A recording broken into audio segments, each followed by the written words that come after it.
ایک بہت ہی خوبصورت نئی ویب سیریز لے کر آئے ہیں۔ لوگ دوبارہ کیسے زندہ ہوں گے، کہاں جمع ہوں گے، کیسے جمع ہوں گے، حساب کب شروع ہوگا، اسکیل کیسا ہوگا، زمین ٹکڑے ٹکڑے ہو جائے گی، تارے جھڑ جائیں گے اور چاند سورج بے نور ہو جائیں گے۔ اللہ پاک ارشاد فرمائے گا اب کون باقی رہ گیا ہے؟ آسمان کو جب بارش برسانے کا حکم دے گا تو وہ 40 دن تک بارش برساتا ہے۔ بسم اللہ الرحمن الرحیم۔ السلام علیکم ناظرین، کیسے ہیں آپ سب؟ ایک بہت ہی خوبصورت نئی ویب سیریز لے کر آئے ہیں جس کا نام ہے قیامت کے بعد، آفٹر ججمنٹ ڈے۔ ہم نے ایک اور ویب سیریز پہلے کی تھی جس کا نام تھا قیامت کی نشانیاں۔ اگر آپ نے وہ نہیں دیکھی تو وہ بھی آپ دیکھیے، قیامت سے پہلے کیا کیا ہوگا۔ اور ہم بہت کیوریس ہوتے ہیں، بعض اوقات بڑا ہمیں تجسس ہوتا ہے کہ اس دنیا کے فنا ہو جانے کے بعد کیا ہوگا، لوگ دوبارہ کیسے زندہ ہوں گے، کہاں جمع ہوں گے، کیسے جمع ہوں گے، حساب کب شروع ہوگا اور کن لوگوں کا حساب ہوگا، اور کون سے ایسے لوگ ہوں گے جو حساب سے بچ جائیں گے، کون کون اللہ کی بارگاہ میں شفاعت یعنی سفارش کرے گا، میزان یعنی اسکیل کیسا ہوگا، پل صراط یعنی برج آف صراط پر لوگوں کی کیا کنڈیشن ہوگی، کیا کیفیت ہوگی، لواء الحمد کیا ہے، حوض کوثر کیسا حوض ہے، اور بھی بہت کچھ آپ جانیں گے اس ویب سیریز میں۔ آخرت کے حوالے سے درست عقائد، اور ان درست عقائد کو جاننے اور اپنی اسلامک نالج میں اضافہ کرنے کے لیے اسٹارٹ سے اینڈ تک ہمارے ساتھ آپ شامل رہیے گا۔ آج اس ویب سیریز کا ہمارا فرسٹ ایپیسوڈ ہے، اور انشاءاللہ جیسا میں نے بتایا کہ آج کے ایپیسوڈ میں ہم جانیں گے کہ جب قیامت قائم ہوگی اور حضرت اسرافیل علیہ السلام کے سور پھونکنے سے یہ دنیا فنا ہو جائے گی، ڈسٹرائے ہو جائے گی، زمین ٹکڑے ٹکڑے ہو جائے گی، تارے جھڑ جائیں گے اور چاند سورج بے نور ہو جائیں گے۔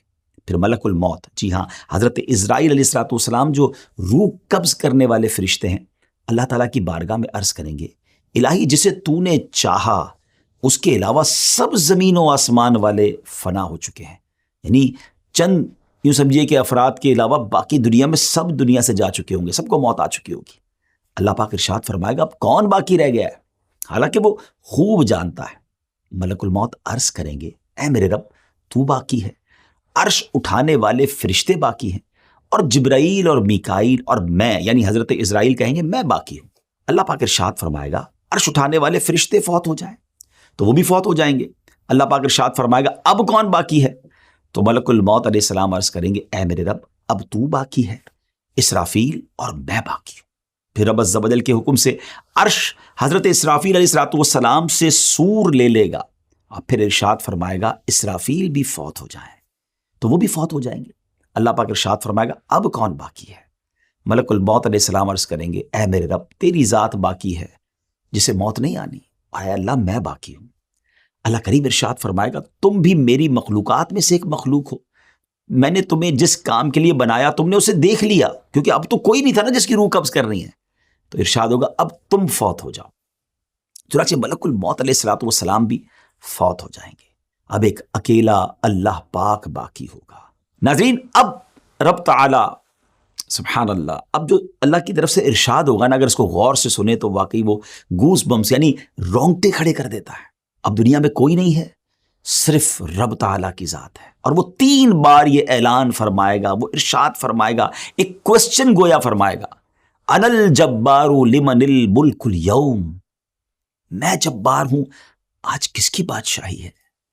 مگر nobody there to answer that question، اس دن تو کوئی جواب دینے والا نہیں ہوگا نا۔ پھر خود رب تعالیٰ جواب ارشاد فرمائے گا، اور کیا فرمائے گا؟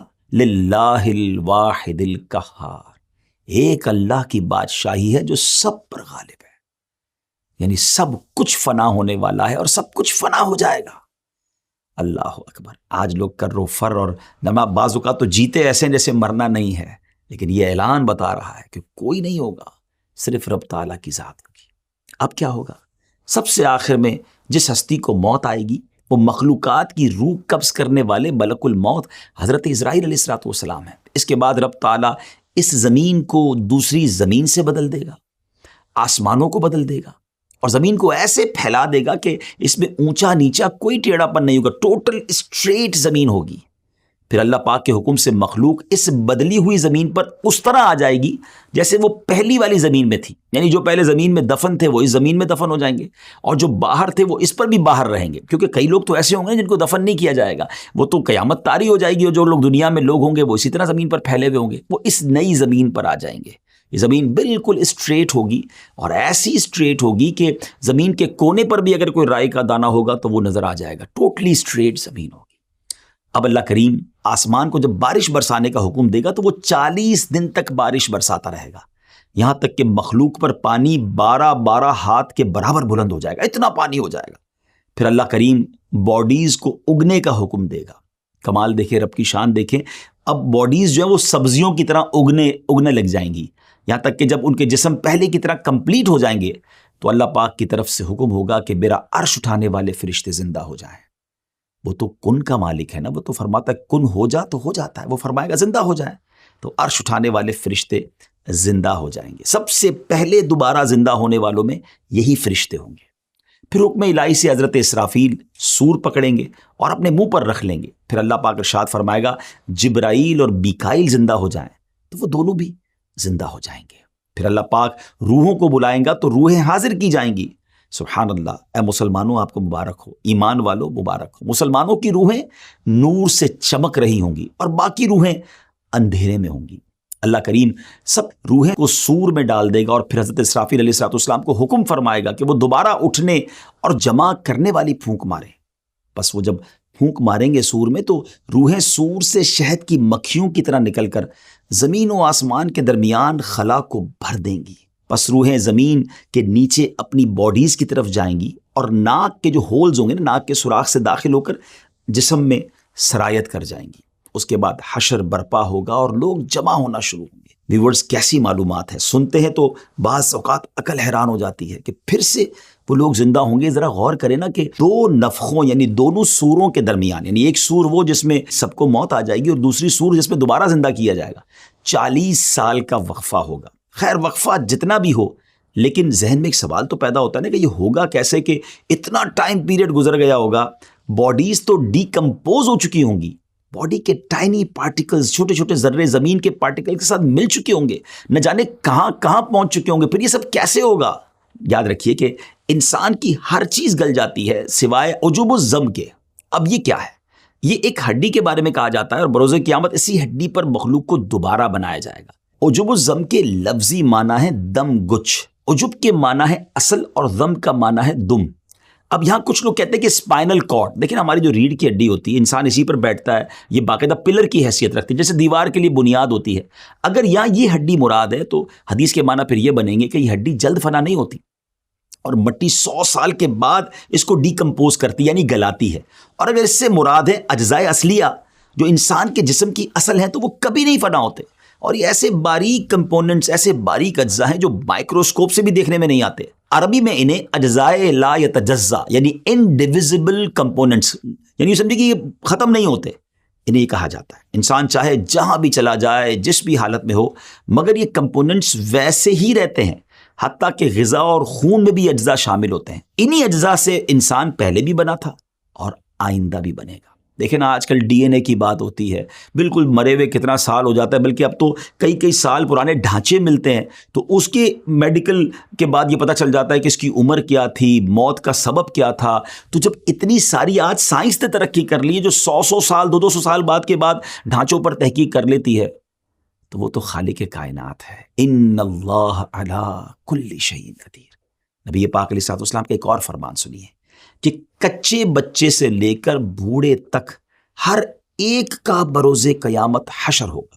حضرت اکرمہ رحمۃ اللہ تعالی علیہ فرماتے ہیں بلا شبہ جو لوگ سمندر میں ڈوب جاتے ہیں، پھر ان کا گوشت مچھلیاں نوچ لیتی ہیں، پھر ان میں سوائے چمکتی ہڈیوں کے کچھ نہیں رہتا، پھر سمندر کی موجیں ان ہڈیوں کو الٹا پلٹا رہتی ہیں، الٹتی پلٹتی رہتی ہیں تاکہ انہیں خشکی پر ڈال دیتی ہیں، پھر وہ ہڈیاں ایک عرصے تک وہاں پڑے رہنے کے سبب گل سڑ کر خستہ اور پارا پارا ہو جاتی ہیں۔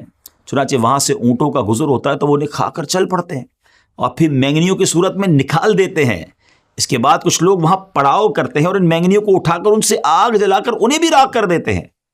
پھر ہوا چلتی ہے اور اس راکھ کو زمین پر بکھیر دیتی ہے، اب ناظرین اتنا کچھ ختم ہو گیا، یعنی اتنی صورتوں میں وہ جسم بدل گیا، اب راکھ بھی ہو گیا، راکھ بھی اڑ گئی ہوا کے ذریعے، مگر اب کیا ہوگا جب سور پھونکا جائے گا نا، تو یہ راکھ ہو جانے والے لوگ اور قبروں میں دفن لوگ سب نکلیں گے، اللہ سب کو پھر باڈی کی شکل دے گا، ان میں روحیں داخل ہو جائیں گی۔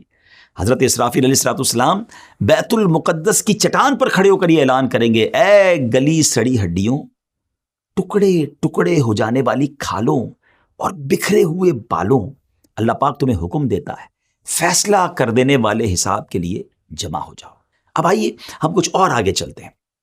اب یہاں ایک اور بات سمجھنی کہ اجسام جیسے دنیا میں تھے نا، ویسے ہی اپنی رنگ اور اوصاف کے ساتھ، کوالٹیز کے ساتھ دوبارہ لوٹائے جائیں گے، یعنی بے شک ہزاروں سال ہو گئے قبر میں، لیکن جب وہ اٹھیں گے تو رنگ و نسل بھی وہی ہوگی، ان کے اوصاف بھی وہی ہوں گے، اور قبروں سے اٹھانے کے بعد جو سور پھونکا جائے گا نا، وہ کافی طویل آواز ہوگی۔ اس سور کا ابتدائی حصہ لوگوں کو زندہ کرنے کے لیے ہوگا، اور بعد والا حصہ انہیں قبروں سے نکالنے کے لیے ہوگا۔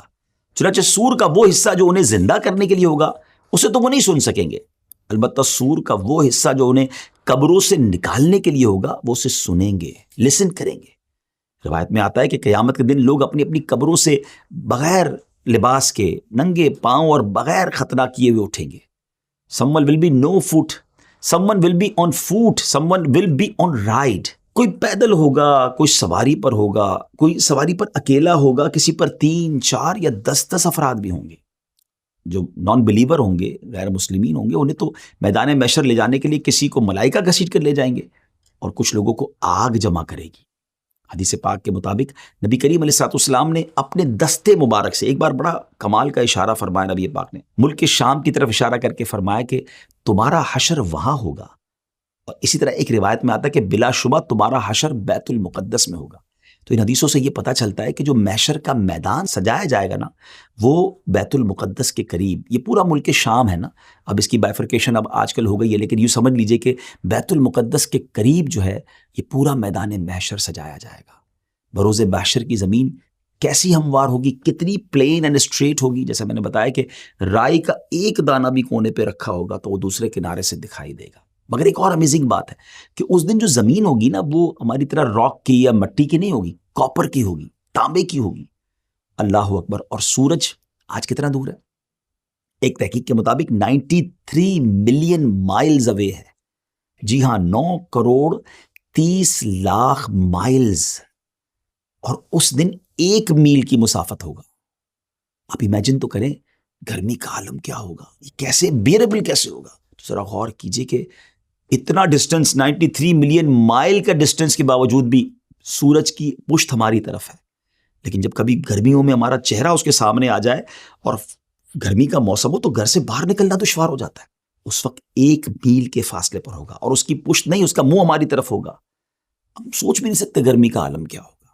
اور آج زمین مٹی کی ہے، اس کے باوجود ہم دھوپ میں ننگے پیر زمین پر کھڑے نہیں رہ سکتے۔ اس وقت کاپر کی زمین ہوگی، سورج اتنا قریب ہوگا تو وہ ہیٹ کتنی ہوگی، وہ ٹیمپریچر کتنا ہوگا، اور اس گرمی اور اس حالت میں سویٹنگ، پسینہ اس کثرت سے نکلے گا۔ اب ذرا غور کیجئے گا کہ ہم دیکھیں نا، کسی زمین پر پانی ڈالیں تو وہ ایبزارب کر لیتی ہے، مگر ایک لمٹ تک ایبزارب ہوتا ہے، پھر وہ پانی اوپر آنا شروع ہو جاتا ہے۔ بتایا گیا اتنا پسینہ نکلے گا کہ پہلے 70 گز زمین اس پسینے کو ایبزارب کر لے گی، مگر اس کے بعد زمین میں اب یہ صلاحیت نہیں رہے گی کہ وہ کچھ اور مزید جذب کر سکے، ایبزارب کر سکے۔ اب وہ پسینہ زمین پر اوپر کی طرف چڑھنا شروع ہوگا، اور روایتوں میں آتا ہے کسی کے ٹخنوں تک اس کا پسینہ ہوگا، کسی کی نیز یعنی گھٹنوں تک پسینہ ہوگا، اور کسی کی کمر تک پسینہ ہوگا، کسی کے سینے تک، اور کوئی گلے تک پسینے میں ڈوبا ہوگا۔ اللہ اکبر۔ اور کافروں کے بارے میں آتا ہے، غیر مسلموں کے بارے میں آتا ہے کہ منہ تک چڑھ کر لگام کی طرح اس کا پسینہ جکڑ لے گا، جس میں وہ ڈبکیاں کھا رہا ہوگا۔ اور پیاس کا عالم کیا ہوگا، تھرسٹ کا عالم کیا ہوگا۔ آج جون جولائی کی گرمی میں پانی پی پی کے تھک جاتے ہیں، پھر بھی پیاس نہیں بجھتی، مگر قیامت کے دن حالت یہ ہوگی کہ بعضوں کی زبانیں منہ سے باہر نکل آئیں گی، دل ابل کر گلے کو آ جائیں گے۔ العطش العطش، ہائے پیاس کی صدائیں بلند ہو رہی ہوں گی۔ ویورز، یہاں ایک بات بڑی اہم ہے کہ تمام تکالیف اور پریشانیاں اپنے اپنے اعمال کے مطابق ہوں گی۔ ہاں، جس نے چاندی سونے کی زکوٰۃ نہ دی ہوگی، اس مال کو خوب گرم کر کے اس کی کروٹ، پیشانی اور پیٹھ داغی جائے گی۔ پھر سے جانوروں کی زکوٰۃ نہ دی ہوگی، اس کے جانور قیامت کے دن خوب تیار ہو کر آئیں گے اور اس شخص کو وہاں لٹائیں گے اور اپنے سینگوں سے مارتے اور پاؤں سے رونتے ہوئے اس پر گزریں گے. جب اسی طرح سب گزر جائیں گے پھر ادھر سے واپس آ کر یوں ہی اس پر گزریں گے. یہ جانور اسی طرح کرتے رہیں گے اس وقت تک جب تک حساب ختم نہ ہو جائے. یہ تمام تکالیف اور پریشانیاں اپنے اپنے اعمال کے مطابق ہوں گی. جو اللہ کے نیک بندے ہوں گے ان کے لیے اتنا دن بھاری نہیں ہوگا. حضرت ابن مسعود رضی اللہ تعالیٰ بیان کرتے ہیں بروز قیامت لوگوں کو جمع کیا جائے گا اس قدر بھوکے ہوں گے کہ پہلے کبھی اتنے بھوکے نہ تھے. ایسے بے لباس ہوں گے کہ اس سے پہلے کبھی ایسے بے لباس نہ ہوئے.